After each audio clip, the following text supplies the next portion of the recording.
Welcome to today's interview. I'm really pleased to introduce you today to Professor Lis Paice, who is the Dean Director for the London Deanery and is also currently the Acting Director of Medical and Dental Education for NHS London.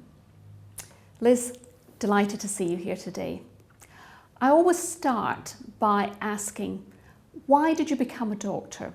What drove you towards medicine? It's a good question, and it's one I'm not quite sure I know the answer to. I do know that I was the first doctor in my family. My family actually very strong on education. My mother was one of the early advocates and indeed a pupil of Maria Montessori. And my sister runs a string of Montessori schools. My oldest sister has set up a whole series of schools in Africa. In fact, there isn't a member of my 6 brothers and sisters who doesn't teach. So education is the theme running through my family. I decided at 18 that I wanted to do something which was more directly related to helping people, and in a different way perhaps from education, but actually getting into the business of curing the sick, and that appealed hugely. But I was the first person in our family to have to enter into the world of science, and I'm afraid I did so on the basis of three arts A-levels, English, history, French, and great basis they are for a career in medicine. It did mean I had to go to a cramming school and learn some science before I could get into medical school, which is what I did. Could you tell us a little about your early career, where you trained? Well, I went to medical school in Trinity College, Dublin, which was a delightful place to study medicine. I loved it. Spent the weekends going caving and walking and hill climbing, that kind of thing. Absolutely loved it there.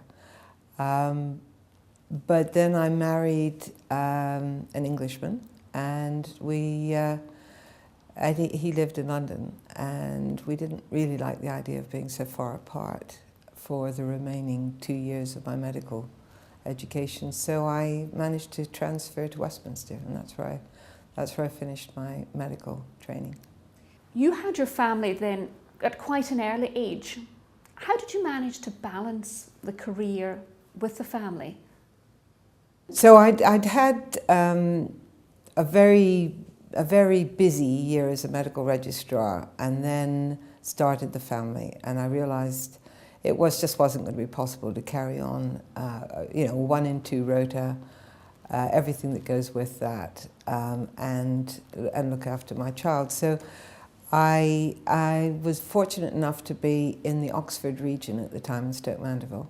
And they had what they called then the part-time married women's scheme, which you could join, and that allowed you to work just about as much as you felt able to. So I started off doing the odd, 5 sessions a week, and then I gradually built up, and I was able for 7 years, while I had 3 children, to work part-time, to move from being a registrar, in fact, to being a senior registrar. I got that promotion as a flexible trainee. And then when the youngest was 2, I felt ready to go back full-time, which I did at senior registrar level.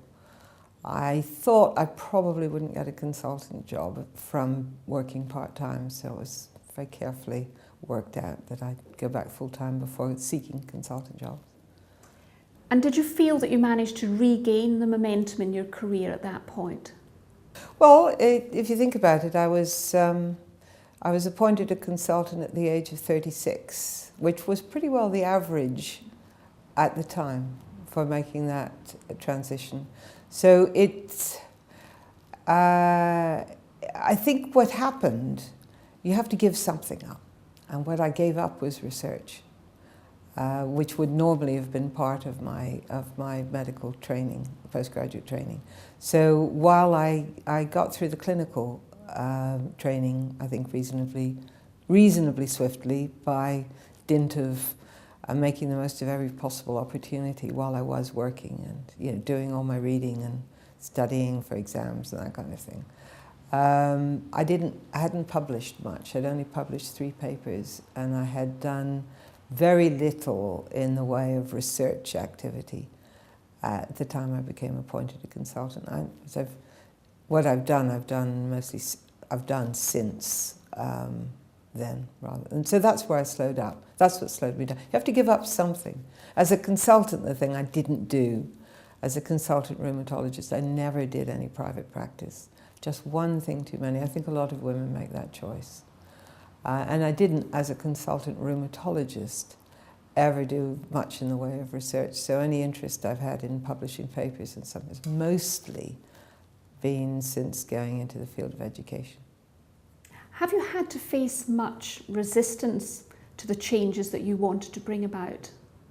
Yes, I mean, it's interesting. I was talking to a junior doctor only last week who was saying, well, you know, I hear all the stories about what life was like when my consultants were doing my job, and it does seem such a shame that things have to change. And I thought, well, you know, medicine has changed in that time hugely. Families have changed, society has changed. How could it possibly be that the way training of junior doctors wouldn't change? Of course it must change. And so there is something about, you know,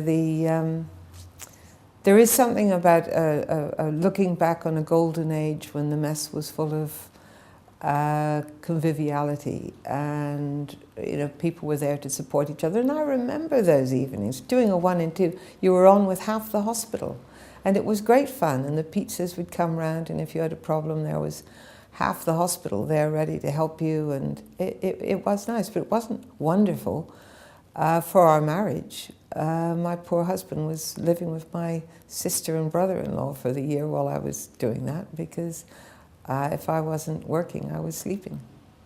And that's not altogether good. So I don't look back on those as something we should try and return to.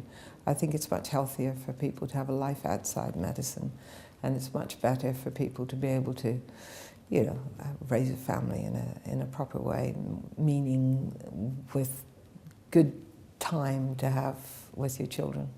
And of course, you're about to face new challenges and new changes in the near future.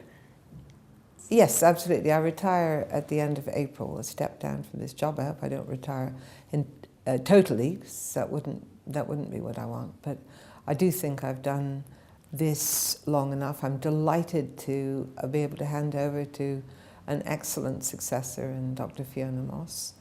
I feel that there is a huge amount still to be done, but for the first time, London has a strategy for the way in which its health service should be delivered, which is what patients want, what doctors have agreed is the right way forward. So we know it's the right way forward. It's going to involve a lot of change in the way we deliver a service, and also in the way we train people to be the deliverers of service in the future, and the way we train the undergraduates to be the junior doctors of the future. All of that's going to have to change, but you know, that's what leadership's all about, is driving change, and I hope that you're moving things forward. And in general terms, I think things have been moving forward over the last few years. Well, one thing is that you certainly look as though you've enjoyed it. You look like you've been having fun. No, I have had a lot of fun. I've really enjoyed it. I felt it's been worthwhile. It's felt like something worth doing, making a difference on quite a grand scale sometimes. Professor Paice, thank you very much for speaking to us today.